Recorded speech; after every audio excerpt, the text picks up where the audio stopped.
বন্ধুরা, মার্কেটে যখন ব্যাক টু ব্যাক পজিটিভ সেন্টিমেন্টের কারণে ওভারঅল মার্কেটের সমস্ত শেয়ার কন্টিনিউ উপরের দিকে যাচ্ছে, সেই মুহূর্তে আপনার পোর্টফোলিওর শেয়ারগুলিকে আপনি সবথেকে বেস্ট প্রাইসে সেল করার অপরচুনিটি পাবেন। অ্যাকচুয়ালি তখন আপনার প্রফিট বুকিং করার সময়। আবার ঠিক এর উল্টোভাবে মার্কেটে যখন ব্যাক টু ব্যাক নেগেটিভ সেন্টিমেন্টের কারণে ওভারঅল মার্কেটে সবাই প্যানিক সেলিং করছে, সেই মুহূর্তে আপনি আপনার পছন্দের সবথেকে বেস্ট কোম্পানির শেয়ারটি সবথেকে লোয়ার প্রাইসে ভ্যালু ইনভেস্টিং এর অপরচুনিটি পাবেন। যে কারণে পজিটিভ সেন্টিমেন্টের শেয়ার বিক্রি করতে শিখুন এবং ব্যাক টু ব্যাক নেগেটিভ সেন্টিমেন্টে প্যানিক সেলিং সবাই যখন করছে তখন শেয়ার পারচেস করতে শিখুন। আরামসে আপনি একজন সাকসেসফুল ইনভেস্টরে পরিণত হয়ে যাবেন। তবে এক্ষেত্রে আপনাকে একটা জিনিস মাথায় রাখতে হবে, যখন আপনি শেয়ার পারচেস করছেন, আপনি নেগেটিভ সেন্টিমেন্টের মধ্যে প্যানিক সেলিং এ যেই প্রাইসে শেয়ার পারচেস করবেন সেখান থেকেও শেয়ার নিচে যাবে, কোনো অসুবিধা নেই। কারণ এক্সাক্ট বটম আপনি কোনোদিনও ধরতে পারবেন না। আজ অব্দি কোনো সাকসেসফুল ইনভেস্টরও বটম এবং টপ ধরতে পারেনি। আবার ঠিক এর উল্টো দিকে যখন আপনি শেয়ার বিক্রি করছেন, যেমন আজকের মার্কেট কন্ডিশনে মনে করুন XYZ কোনো একটি কোম্পানি আপনি 100 টাকা সেল করলেন, হয়তো কোম্পানিটা 200 টাকাও টপ হতে পারে, কিন্তু আপনি সেল করে আপনি যদি ভাবেন যে না, আমি পুষ্পেন্দুর কথা শেয়ার সেল করে দিয়েছি এবং এখান থেকে মার্কেট আরো ওপরে চলে গেছে, আপনি এক্সাক্ট টপটা ধরতে পারেননি, তাহলে আমার কথা শোনার কোনো প্রয়োজন নেই। আর একদম ভিডিও শুরুতেই আমি এই পয়েন্টসটা নিয়ে কেন ডিসকাস করলাম, আজকের ভিডিওতে আমি কয়েকটা ইম্পর্টেন্ট কোশ্চেন আপনাদের সামনে উঠিয়ে এনেছি, যেই কোশ্চেনগুলি আজকের মার্কেট কন্ডিশনে খুব ইম্পর্টেন্ট রোল প্লে করবে বলে আমি মনে করছি। প্রত্যেকটা বিগিনার ইনভেস্টর এবং যারা মার্কেটে মিনিমাম 7 বছরের কম এক্সপিরিয়েন্স রয়েছে বা 5 বছরের কম এক্সপিরিয়েন্স রয়েছে, একটা দুটো bull market bear market complete করেনি, তারা আজকের মার্কেট কন্ডিশনে হয়তো ট্র্যাপে পড়ে যেতে পারে। যেটা আমি লাস্ট উইকে আপনার সাথে স্ক্রিনশটও আমি শেয়ার করেছিলাম, একটা স্ক্রিন মানে ইনস্টাগ্রামে আপনার সাথে শেয়ার করেছিলাম, এবং আমার পার্সোনাল গ্রুপে যারা যারা মিটআপের গ্রুপে রয়েছে তাদের সাথেও আমি স্ট্যাটাসে শেয়ার করেছিলাম যে ইমিডিয়েটলি প্রফিট বুকিং করে নেওয়া উচিত যে যে কোম্পানিগুলো হাই রিস্কি পজিশনে আছে। তো সবার প্রথম কোশ্চেন করেছে, আমার স্টুডেন্টও রয়েছে এবং তার সাথে আদার্স কেউ রয়েছে, যার মধ্যে শান্তি দাস উনি এবং অনন্যা আমার স্টুডেন্ট, দুজনই আমার স্টুডেন্ট, এবং আরো 2-3 জন আমাকে কোশ্চেন করেছে সেই কমেন্টসটা দেখে, মানে সেই পোস্টটি দেখে, যে পুরো পোর্টফোলিওর কি এখন প্রফিট বুকিং করে নেওয়া উচিত? রাশি সুগার কোম্পানিতে 40% প্রফিট রয়েছে, এখন কি করা উচিত? দুটো কোশ্চেনই প্রায় একই টাইপের। সবার প্রথমে বলবো, পুরো পোর্টফোলিও কখনোই ঝেড়ে পুছে সাফ করে দেওয়া উচিত নয়। আজকের মার্কেট কন্ডিশন অনুযায়ী আপনি 50 থেকে 60%-এর বেশি কোনো মতেই ইনভেস্টেড থাকতে পারবেন না। কন্টিনিউয়াসলি মার্কেট যত নিউ হাই ক্রিয়েট করবে, সমস্ত স্টক কন্টিনিউ উপরের দিকে যাচ্ছে, বেস্ট সময় আপনি আপনার পোর্টফোলিও শেয়ারগুলিকে সেল করতে পারেন। হ্যাঁ, তার মানে কি আপনি আজকে রাশি সুগার সেল করতে পারেন? দেখুন, যদি আপনি আজকের দিনে রাশি সুগার কোম্পানিটাকে দেখেন, যেটা আমরা অনেক লোয়ার লেভেলে ডিসকাস করে একবার অলমোস্ট 50-60% গেইন নিয়েছি, এখনো যদি আমি কোম্পানিটার ভ্যালুয়েশন দেখি, যেহেতু ওভারঅল সুগার সেগমেন্টে অপরচুনিটি রয়েছে, প্রত্যেকটা সুগার কোম্পানি বাম্পার রিটার্নও দিচ্ছে, রাশি সুগার আমার পোর্টফোলিওতেও রয়েছে, আমি বলবো কোম্পানিটা একটু হোল্ড করা উচিত। কারণ ভ্যালুয়েশন হিসেবে কোম্পানি তার বুক ভ্যালুর আশেপাশেই ট্রেড করছে, তো আরেকটু বড় প্রফিট দিলে সেখান থেকে প্রফিট বুকিং করে নেওয়া উচিত। আর যদি আপনার অ্যালোকেশন অতিরিক্ত হাই থাকে, তাহলে আপনি কিছুটা প্রফিট বুকিং করতে পারেন। সেকেন্ড কোশ্চেনে যদি আমি আসি, এই কোশ্চেনটা করেছেন অনিন্দ্যনাথ বেরা। তার কোশ্চেন আছে ইটিএফ ইনভেস্টমেন্ট সম্পর্কে যদি কিছু বলি। ইটিএফ ইনভেস্টমেন্ট, ইটিএফ মানে কি? Exchange traded fund.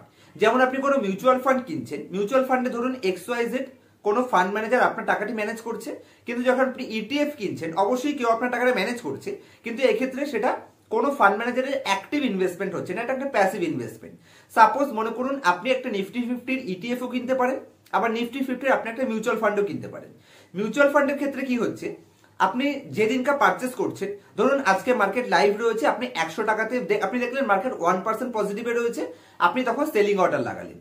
এবার মার্কেট ক্লোজ হতে হতে যদি নেগেটিভ হয়ে যায়, তাহলে কিন্তু আপনার নেগেটিভ প্রাইসটাই বুকে হবে। হয়তো আপনার উপরে বিক্রি করলেও, আপনি উপরে দেখে বিক্রি করলেন, কিন্তু দেখা গেল যে ক্লোজ হওয়ার সময় আপনার ভ্যালুটা ডাউনে, তো আপনার ডাউন প্রাইসটা কিন্তু বুকিং হবে।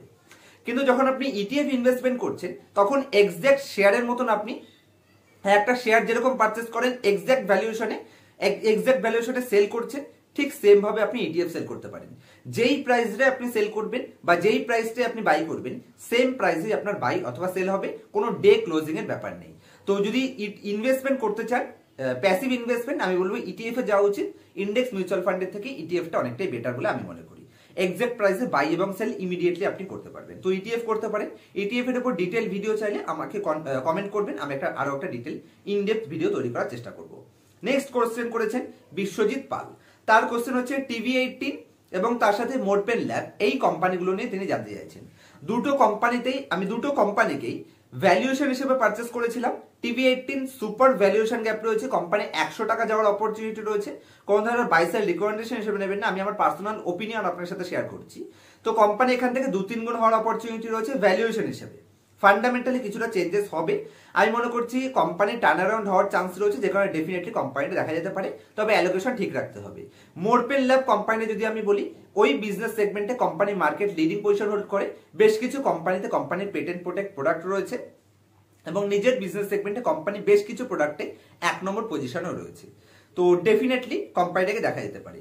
আপনি বাজারে গিয়ে যদি কোনো টেথোস্কোপ কেনেন, অথবা আপনি যদি বাজারে গিয়ে কোনো, আমরা যে প্রেসার মাপার, ঘরোয়া যে প্রেসার মাপার জিনিসটা কিনি, সেই সমস্ত প্রোডাক্টগুলো, বা আপনি কোনো থার্মোমিটার কিনছেন, এই সমস্ত প্রোডাক্টগুলো বেসিক, যেগুলো প্রত্যেক দিনের কাজে আমরা ইউজ করে থাকি, সেই সমস্ত প্রোডাক্টগুলোতে কোম্পানি মার্কেট লিডিং পজিশন আছে। মোরপেন ল্যাব কোম্পানি, যারা ডক্টরস আছে এই ভিডিওটা দেখছেন, তারা নিশ্চয়ই বুঝতে পারবেন যে কোন কোম্পানির কথা বলছি এবং কোন ধরনের প্রোডাক্টের কথা বলছি। তো ডেফিনেটলি মোরপেন ল্যাব কোম্পানিটা অপরচুনিটি আছে, তো হোল্ড করা উচিত বলে আমি মনে করছি। লং রানে কোম্পানি ভালো প্রফিট দিতে পারে। নেক্সট কোশ্চেন করেছেন স্বরূপ দত্ত। তার কোশ্চেন হচ্ছে কেএনআর কনস্ট্রাকশন, তিনি 35 থেকে 40% প্রফিটে রয়েছে, কোম্পানিটাকে এখন হোল্ড করে রাখা উচিত। এই কেএনআর কনস্ট্রাকশনে যখন আমি ডিসকাস করেছিলাম, তার 1 সপ্তাহের মধ্যে কোম্পানি কিছুটা ডিসকাউন্টে গেছিল। কেউ আমাকে কমেন্টও করেছিল যে দাদা তুমি কোম্পানিটা ডিসকাস করে তারপর কোম্পানি সেখান থেকে নিচে গেছে। দেখুন, সেই কোম্পানিতেই আজকে 40% প্রফিটে উনি বসে আছেন। তো কোম্পানি অবশ্যই হোল্ড করা যেতে পারে, এক্সপোজার সঠিক রেখে কোম্পানি হোল্ড করুন। ডেফিনেটলি কোম্পানি এখান থেকে উপরে যাওয়ার পটেনশিয়াল রয়েছে। ভাই আমাকে কমেন্টস করেছে, দাদা 4-5 দিন হয়ে গেছে তোমার ভিডিও পাচ্ছি না। দেখুন, সবার প্রথম পয়েন্টস হচ্ছে, শুধু রোজ রোজ ভিডিও বানিয়ে প্রত্যেক দিন আজ এই কোম্পানি 10 গুণ হয়ে যাবে, কাল আপনি ইনভেস্ট করুন এবং 1 বছরের মধ্যে আপনি কোটিপতি হয়ে যাবেন, এরকম ধরনের লোভনীয় থাম্বনেল কোনোদিন আপনারা আমার চ্যানেলে দেখেননি। কোনো মিসগাইড আমার তরফ থেকে আপনারা হননি। মার্কেট যখন কন্টিনিউয়াসলি নিউ হাই ক্রিয়েট করছে, প্রত্যেকদিন অ্যাকচুয়ালি প্রফিট বুকিং করার সময় এসছে। এই মুহূর্তে প্রত্যেকদিন ওই ধরনের মিসগাইড করা শুধু নিজের ভিউয়ার্স বাড়ানোর জন্য, নিজের ইনকাম বাড়ানোর জন্য, যেটা আমার পক্ষে সম্ভব নয়। আমি চেষ্টা করি যখন ভ্যালুয়েবল কোম্পানি ভ্যালুয়েবল প্রাইসের সঠিক জায়গাতে থাকবে, ডেফিনেটলি আপনারা ভিডিও পাবেন।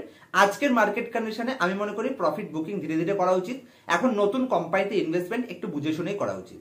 হ্যাঁ, অনেক কোম্পানি আজকের মার্কেটেও গ্রেট ভ্যালুয়েশন অ্যাভেলেবেল রয়েছে, সেই প্রত্যেকটা কোম্পানি নিয়ে অতীতে আমি ডিসকাস করেছি, যে কারণে একই ভিডিও বারবার রিপিট করব এবং আপনাদের বারবার একই কনসেপ্ট বোঝাবো, সেটা আমার দ্বারা হবে না। কোনো ভালো নতুন নলেজ যদি আসে, ডেফিনেটলি আপনার সাথে শেয়ার করব। মার্কেটের কোনো নেগেটিভ সেন্টিমেন্টে আপনারা আমাকে সাথে পাবেন, কোনো বড় পজিটিভ সেন্টিমেন্টে কি করা উচিত আমাকে সাথে পাবেন। কমেন্টস তো করেন, আপনারা প্রত্যেকটা কমেন্টসের অ্যান্সারও পান। তবে ভিডিও অবশ্যই পাবেন যখন মনে করব গ্রেট কোম্পানি পাবো বা গ্রেট কিছু ইনফরমেশন আপনার সাথে শেয়ার করা উচিত, সেই মুহূর্তে অবশ্যই আমি আপনাদের পাশে এসে দাঁড়াবো। শুধুমাত্র ভিডিও বানানোর জন্য ভিডিও বানানো নয়, আপনাদের সাথ দেওয়া এবং আপনাদের সঠিক গাইডেন্স করাটাই আমার কর্তব্য। যে কারণে হয়তো প্রত্যেকদিন ভিডিও পাচ্ছেন না, অবশ্যই যখন মার্কেট একটু কারেক্ট করবে, ডেফিনেটলি প্রত্যেকদিন আপনারা ভিডিও পাবেন। একটু ওয়েট করুন, মার্কেট একটু কারেকশন আসুক, আবার গ্রেট কোম্পানিতে আমরা সকলে একসাথে ইনভেস্ট করব, আবার আমরা বড় প্রফিট কামাবো। তো অবশ্যই ভিডিওটি পুরোটা দেখবেন, আমাকে সাপোর্ট করবেন। ভিডিও কম পাবেন, কিন্তু জেনুইন নলেজ এখানে আপনি পাবেন।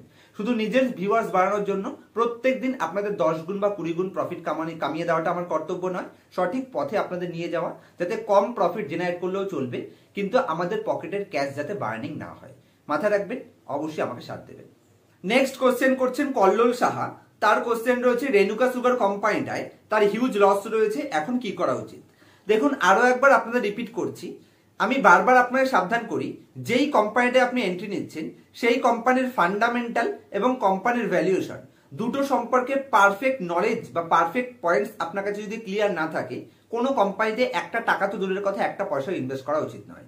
যদি আমি রেনুকা সুগার কোম্পানির ফান্ডামেন্টালের কথা বলি, তাহলে most third class company, fundamental একদমই লো গ্রেডেড, এবং কোম্পানির যদি আপনি বুক ভ্যালু দেখেন, তাহলে কোম্পানির নেগেটিভ বুক ভ্যালুতে ট্রেড করছে। যেটা আমি বারবার আপনাকে সাবধান করি, এরকম কোনো কোম্পানিতে ইনভেস্ট করা উচিত নয় যে কোম্পানির বুক ভ্যালু নেগেটিভ রয়েছে, কারণ এই ধরনের কোম্পানি যে কোনো সময় মার্কেট থেকে ডিলিস্ট হয়ে যেতে পারে। আপনার যত টাকাই ইনভেস্ট করা থাকুক না কেন, আপনার 100 কোটিও যদি ইনভেস্ট করা থাকে, সেটার ভ্যালু যে কোনো সময় জিরো হয়ে যেতে পারে। এর আগে বিসিজি কোম্পানিতে সাবধান করেছিলাম, দেখেছেন কোম্পানি কি হয়েছে। তো এই কোম্পানিটাও ঠিক পারফেক্ট সেই টাইপের কোম্পানি যার বুক ভ্যালু নেগেটিভে রয়েছে। তার উপর দিয়ে কোম্পানি আপনি দেখতে পাবেন যে লস মেকিং কোম্পানি। তো দুটোই নেগেটিভ সাইড, এই ধরনের কোম্পানিতে আমি ভুল করে ইনভেস্ট করব না। কিন্তু যেহেতু আপনার হিউজ লস রয়েছে, আমি বলবো যদি 3 থেকে 4% মতন ইনভেস্টেড থাকে, কোনো ভুল করে অ্যাভারেজ করবেন না। পজিটিভ সেন্টিমেন্টে যদি আপনার বাইং প্রাইস চলে আসে আপনি এক্সিট করে দেওয়ার চেষ্টা করতে পারেন। তবে আমি আমার ওপিনিয়নটা আপনার সাথে দিলাম, যার কথা শুনে আপনি শেয়ারটি পারচেস করেছিলেন সে আপনাকে পারফেক্ট ডিসিশন দিতে পারবে, কারণ এই ধরনের কোম্পানিতে আমি লাকলি ইনভেস্টমেন্ট করি না। লাখবশত আপনি কোনো এই ধরনের কোম্পানি থেকে হয়তো 10, 20, 25% বা 50% গেইন করেও নেবেন, কিন্তু তাতে আপনার ভুল এক্সপিরিয়েন্স হবে, ভবিষ্যতে লং রানে আপনি সাস্টেন করতে পারবেন না। নেক্সট কোশ্চেন করেছেন, অ্যাকচুয়ালি তার কোনো নাম নেই, এখানে XYZ ABCD এরকম খালি অ্যালফাবেট কিছু রয়েছে। তো সেই হিসেবে যদি আমি দেখি, তার কোশ্চেন রয়েছে, দাদা তোমার মতে পোর্টফোলিওতে কতগুলো নাম্বার অফ স্টক থাকা উচিত, আমি আমার পার্সোনাল ক্লাসে কাদেরকে কি সাজেস্ট করি। তো সবার প্রথম কথা, যদি আপনি একজন বিগিনার ইনভেস্টর হন, ভালো করে মাথায় রাখবেন, আমি দুটো উত্তর দিচ্ছি এখানে। তো দেখুন, নাম্বার অফ স্টক আপনি যত কম করবেন তত আপনার রিস্ক অনেক হাই হয়ে যাবে, আর সাকসেস যখন পাবেন খুব ফাস্ট সাকসেস পাবেন, এবং সেক্ষেত্রে আপনি হাই রিস্কের সাথে হাই প্রফিটের অপরচুনিটি পাচ্ছেন। তো আমি বলবো, যদি আপনি বিগিনার ইনভেস্টর হন, মিনিমাম 5 বছরের কম এক্সপিরিয়েন্স থাকে, তাহলে আপনাকে আপনার পোর্টফোলিওটাকে একটু ভালো করে ডাইভার্সিফাই রাখতে হবে। 15 থেকে 20 খানা কোম্পানি পারফেক্ট একজন বিগিনার ইনভেস্টরের ক্ষেত্রে অবশ্যই 15 থেকে 20টা কোম্পানি রাখা উচিত। তার বেশি যদি আপনি করছেন, 20টার বেশিতে গেলে কি হবে, আপনার রিটার্ন কম আসবে, এবং সেক্ষেত্রে আপনি অতিরিক্ত সেফটি প্লে করছেন। সেফ তো থাকবেন কিন্তু রিটার্নে এফেক্ট আসবে। তো পারফেক্ট 15 থেকে 20টা কোম্পানি আমি মনে করি ততটাই রাখা উচিত। ধীরে ধীরে আপনার যত এক্সপিরিয়েন্স বাড়বে, তারপর আপনি অ্যালোকেশন চেঞ্জ করতে পারবেন, তখন আপনি পোর্টফোলিওতে নাম্বার অফ স্টকের সংখ্যা কমাতে পারবেন। তো মার্কেট যত টপের দিকে যাবে আপনি এক্সপোজারটাকে কম করুন, নাম্বার অফ স্টক বেশি করতে পারেন। মার্কেট যত বটমের দিকে যাবে, হাই রিস্কি কোম্পানিতে আপনি বেশি এক্সপোজার দিয়ে রাখতে পারবেন, মানে নাম্বার অফ স্টক কম রাখতে পারবেন। যদি এক কথায় উত্তর দিই, তাহলে পারফেক্ট হচ্ছে 15 থেকে 20টা কোম্পানি একটা বিগিনার ইনভেস্টরের ক্ষেত্রে। মিনিমাম যদি আপনার পোর্টফোলিও সাইজ 10 থেকে 12 লাখ বা 15 লাখ, ম্যাক্সিমাম 20 লাখের মধ্যে থাকে, তাহলে এতটা আপনি পোর্টফোলিওতে রাখতে পারেন। তারপর যদি বেড়ে যায় 1 কোটির উপরে চলে যায়, আপনি তখন নাম্বার অফ স্টক বেশি করবেন, কারণ সেক্ষেত্রে আপনাকে রিস্ক কম নিতে হবে। আর যত ছোট পোর্টফোলিও তত আপনাকে সেফটি প্লে করতে হবে। আজকের মতো এই অবধি। যদি এই কোশ্চেনগুলো ছাড়া আরো কোনো কোশ্চেন আপনার মনে থেকে থাকে এই মার্কেট কন্ডিশনে, তাহলে আমাকে কোশ্চেন করতে পারেন, আমি চেষ্টা করবো আরো একটি কোশ্চেন এবং অ্যান্সার ভিডিও তৈরি করার।